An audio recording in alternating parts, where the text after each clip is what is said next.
Soy el licenciado Benigno Carlos Sivincha López, egresado de la Universidad Nacional de Educación Enrique Guzmán y Valle, La Cantuta, con más de 34 años de servicios oficiales al Estado en el sector de educación y también en el sector privado, ¿no? Y otros sectores de quehacer nacional. Considero en estos años de experiencia que la problemática educativa, tiene distintas apreciaciones, distintas opiniones, distintos factores, etcétera, etcétera. Pero yo he considerado que existen dos principales o una en la cual reside el problema principal, y solucionando este aspecto del sector de educación podrían solucionarse los siguientes. Soy un profesor que planteo, o que lucho por una educación que nos enseñe a pensar y no por una educación que nos enseñe a obedecer. Considero también que la educación es el arma más poderosa para cambiar o transformar el mundo. Pongo como ejemplo, en Japón, los únicos ciudadanos que no están obligados a inclinarse en reverencia ante el emperador, porque todavía ellos tienen emperadores, son los educadores o los profesores. La razón es que los japoneses sostienen que sin educadores, sin maestros o sin profesores, no puede haber emprendedores.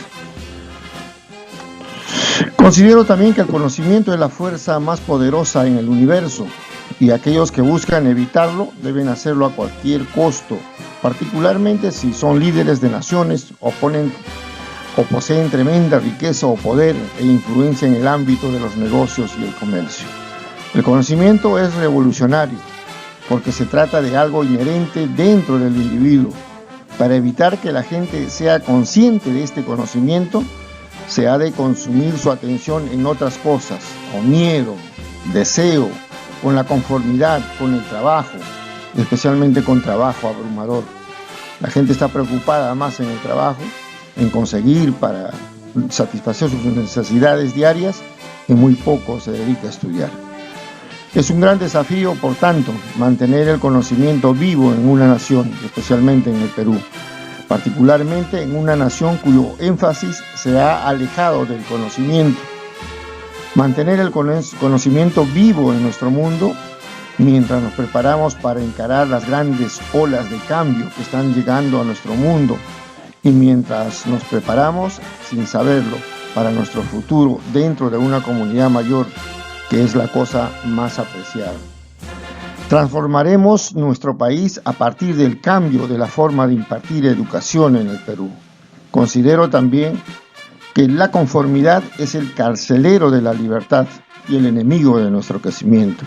Nos hemos conformado con lo que tenemos, nos hemos conformado con lo que nos dicen nuestros líderes políticos y quienes están en el gobierno, y eso nos ha encerrado.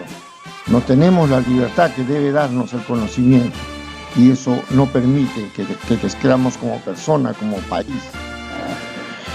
Muchos proponen soluciones. Aquí tenemos una del político Raúl Díaz Canseco. Dice que en esta era de transformación digital, él propone crear un ministerio de ciencia y tecnología e innovación que nos ayudaría a desarrollar la educación. Una idea muy importante, por supuesto, pero esa transformación, digital requiere de dinero, no solamente de una idea. La salud y los nuevos emprendimientos digitales, la implementación de este ministerio significaría avanzar y utilizar de la mejor manera los recursos que tenemos en el país para unificar iniciativas. Por supuesto, pero se necesita dinero, es lo que proponen. Además, quiero resaltar lo que dijo el Papa Francisco no hace mucho, quien estuvo convocando a una reunión de líderes mundiales para el 14 de agosto del presente año. Él dice, pero todo cambio necesita de un camino educativo. Él pretendía convocar para impartir un nuevo tipo de educación, para que nos pongamos de acuerdo. ¿no? Y analicemos esas palabras. Dice, todo cambio necesita de un camino educativo. Entonces todos estamos conscientes que la educación puede cambiar y transformar no solamente a nuestro país, sino al planeta entero. Por lo tanto, hago mi propuesta, ¿no? Yo considero que el problema de educación se basa en el aspecto económico, ¿no? En cuanto a los docentes, sus remuneraciones no cubren su canasta familiar.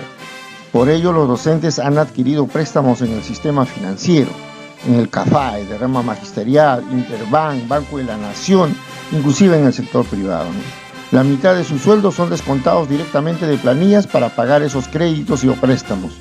Como consecuencia de lo anterior, los maestros trabajan en colegios privados, en colegios estatales o en otros sectores, inclusive en el comercio informal. En el caso de los alumnos deben trabajar. ¿Para qué? Para cubrir sus gastos de sus hogares familiares, ayudan, contribuyen. Y si quieren continuar estudios, también hay estudios, inclusive en los estudios primarios, hay pequeños vendiendo caramelos en la calle. En el sector, los alumnos de secundaria también, los de superior también. Hoy la pandemia, según los informes del Estado, nos están indicando, ¿no?, que casi la mitad de los estudiantes de institutos y universidades han abandonado los estudios porque no tienen recursos para poder pagarlos. Entonces, la causa principal, considero yo, en estos 34 años de servicio, a pesar de todas las políticas educativas que han sido propuestas por los distintos gobiernos, considero particularmente que es el aspecto económico. Entonces, hay que darle solución a eso. Quienes digan que no, yo les hago la siguiente propuesta: que reciban el mismo sueldo promedio de un maestro, y vamos a ver si son capaces de sobrevivir con ese sueldo del maestro, especialmente a los congresistas. ¿Tiene respaldo lo que se plantea? Por supuesto que sí. Aquí tenemos un préstamo otorgado a un docente por la derrama magisterial, quien vela supuestamente por los derechos, por el bienestar del educador. Hay un préstamo de 36.000 soles que le da la derrama, pero tiene que pagar casi el doble, 68.198. Préstamos a los que recurren los docentes y que estas instituciones financieras les cobran intereses muy altos. Por eso es que cuando van a cobrar su sueldo solamente tienen la mitad.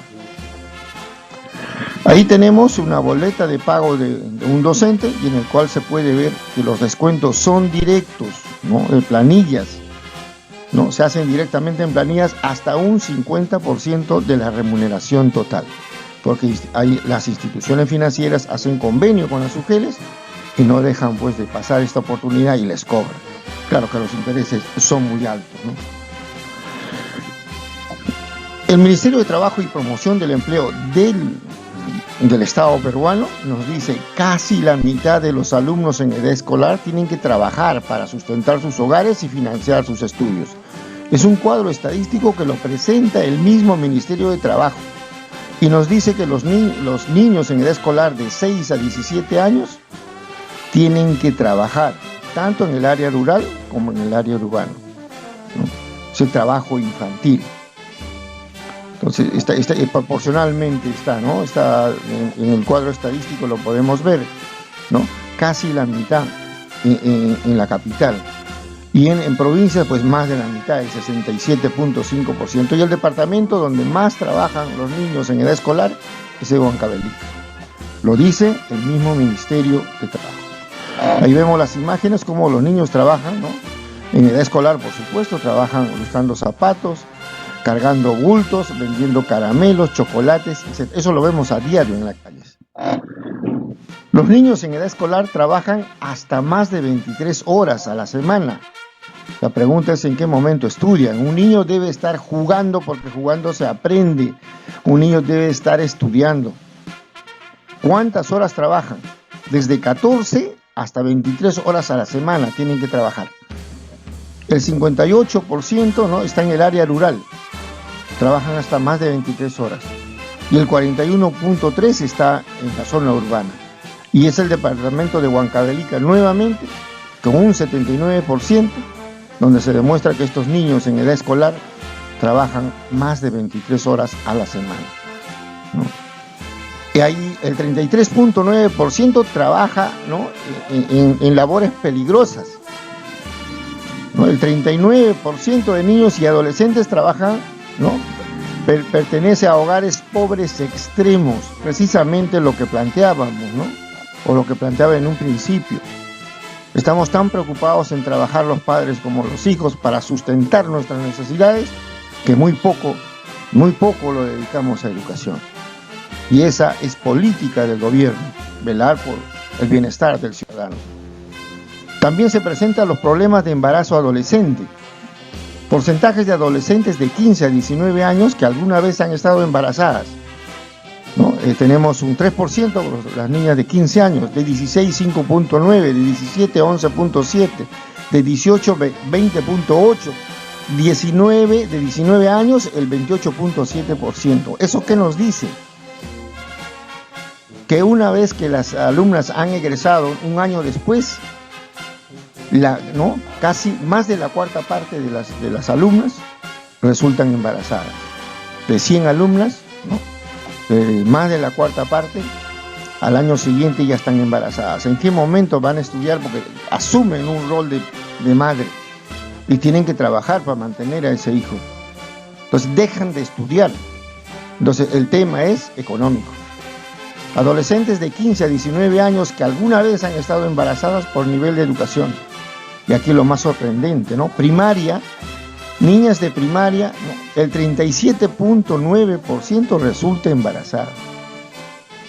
Entre 15 y 19 años de edad. Eso es lo terrible, esas niñas, esas mujeres, ese futuro del país, esas mujeres, por asumir, ¿no?, a destiempo o no en el momento adecuado, se vuelven madres. En secundaria tenemos el 12.6%, en la edad superior 6.1%. Eso es terrible. El porcentaje de mujeres que no culminan estudios en la edad normativa, es decir, en edad escolar. En el sector rural, ¿no?, o sea, tenemos el 43%, no terminan primaria. Casi la mitad no terminan primaria. Y el 68% no terminan su secundaria. En la zona urbana tenemos el 19.6% que no terminan primaria, por supuesto menos secundaria, ¿no? Y el 23%, casi la cuarta parte, no termina su secundaria en la zona urbana, a pesar de que tenemos facilidades, ¿no? ¿Quién lo dice? Lo dice el Instituto Nacional de Estadística e Informática y el Ministerio de Educación. No lo digo yo, no lo dicen otras instituciones. Lo dice el mismo Estado. Concluye entonces que esto refuerza que el problema es el económico. En base a lo expuesto, yo propongo lo siguiente: duplicar el sueldo del magisterio, pero elevando la calidad profesional del maestro. Sí se puede hacer, inmediatamente, no necesitamos presupuesto adicional. Claro que va a ser, no tan, rápido, pero sí se puede hacer. Debemos elevar la jornada laboral de 8 horas diarias, a 8 horas diarias cronológicas, no pedagógicas, que hoy día es lo que se enseña en los colegios, ¿no? Ha habido mucha interferencia del sector político por cubrir plazas, por cuestiones de favoritismo político. Se ha convertido las horas cronológicas que trabajaba el profesor, las ha convertido en horas pedagógicas de 45 minutos. Entonces el maestro tiene que trabajar 8 horas cronológicas de 60 minutos y el profesor podrá permanecer todo el día en el centro educativo dedicándose exclusivamente a su labor, y por supuesto esas 8 horas cronológicas se van a convertir en doble sueldo, va a poder ganar el doble de lo que gana inmediatamente. Por supuesto que eso va acompañado de elevar la calidad del maestro, y en los ascensos de nivel, ahí va mi propuesta, ¿no?, para que el maestro también pueda impartir una educación de calidad. Todas las propuestas van a requerir de un sustento económico. Y el Perú, según el Instituto Geológico Minero Metalúrgico, ahí tenemos el cuadro, nos dice que hasta el año 2050 vamos a tener el Estado va a tener un ingreso económico de 758 mil millones de dólares, no soles. ¿Quién maneja ese dinero? ¿Dónde se distribuye?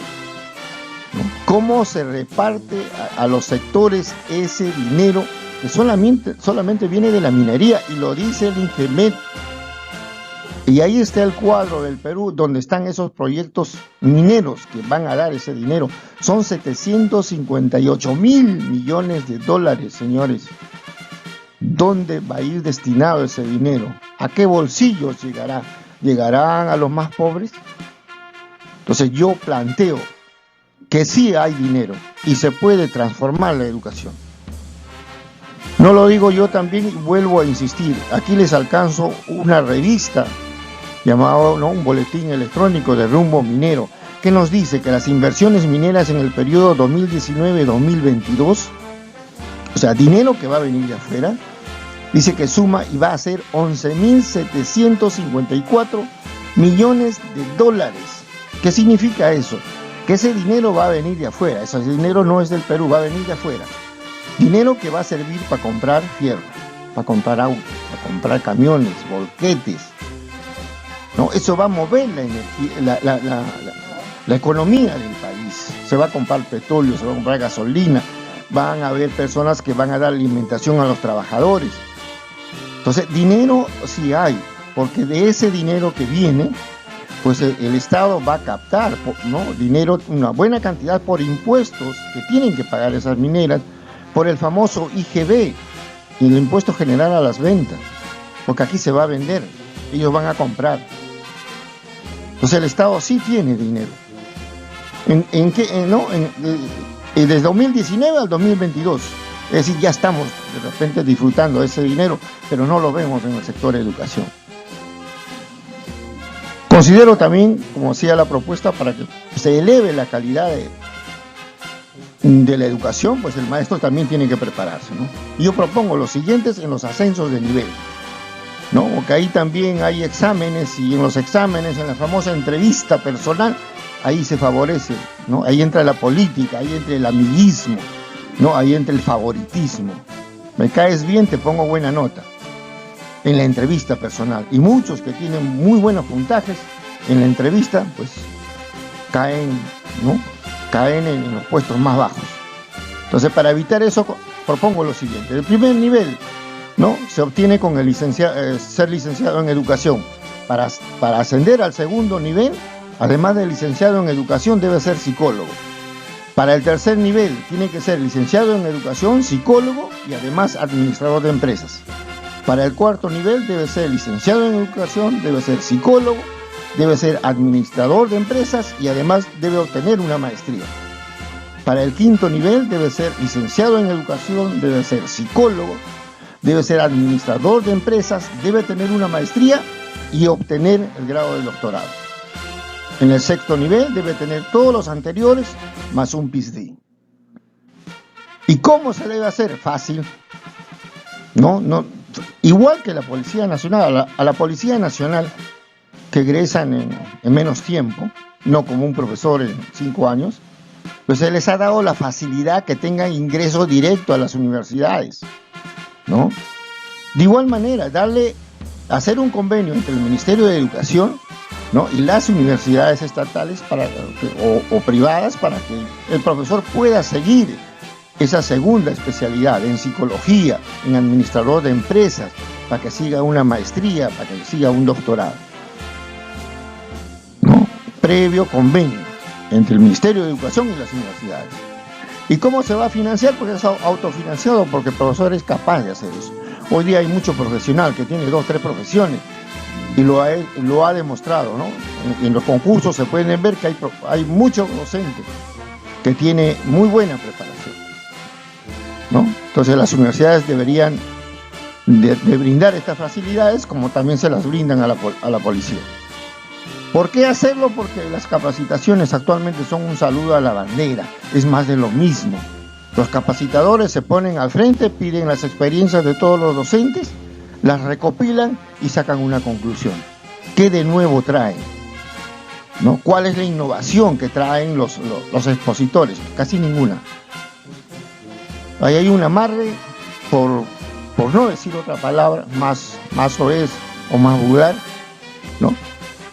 Que son las mismas empresas, los mismos capacitadores de la UGEL, que todos los años siguen impartiendo lo mismo,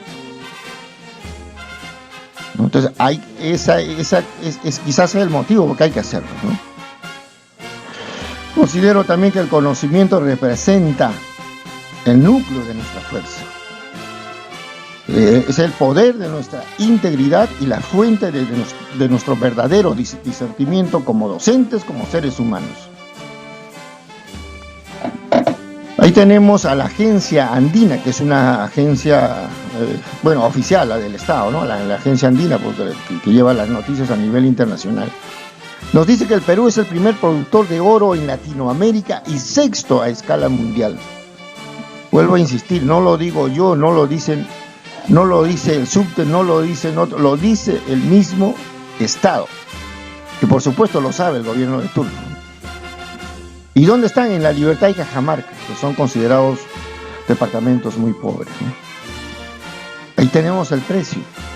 Hoy día está en 1921.40 dólares la onza.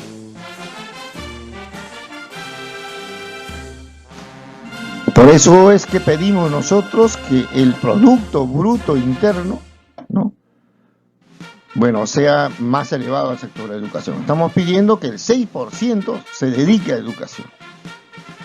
Ahí tenemos la fuente de este cuadro, el Banco Interamericano de Desarrollo, que dice que el Perú solamente destina a educación el 3.7% de su Producto Bruto Interno. Y es Bolivia, un país que supuestamente está por debajo de nosotros, quien destina a educación el 6.5%. Un ejemplo para el Perú. Brasil 6.1%, Argentina 5.3%, Chile 4.6%. Claro, porque se preocupan por su educación, ¿no? Que solamente la educación nos va a sacar adelante y va a transformar el país, va a transformar a las personas. Por eso es que solicitamos, ¿no?, el 6% que se destina al sector de educación. Por supuesto, ese 6% no solamente va a ser, pues, digamos, para el pago de los docentes, para hacer libros, etc. No, ese 6% también sería destinado a la parte de infraestructura.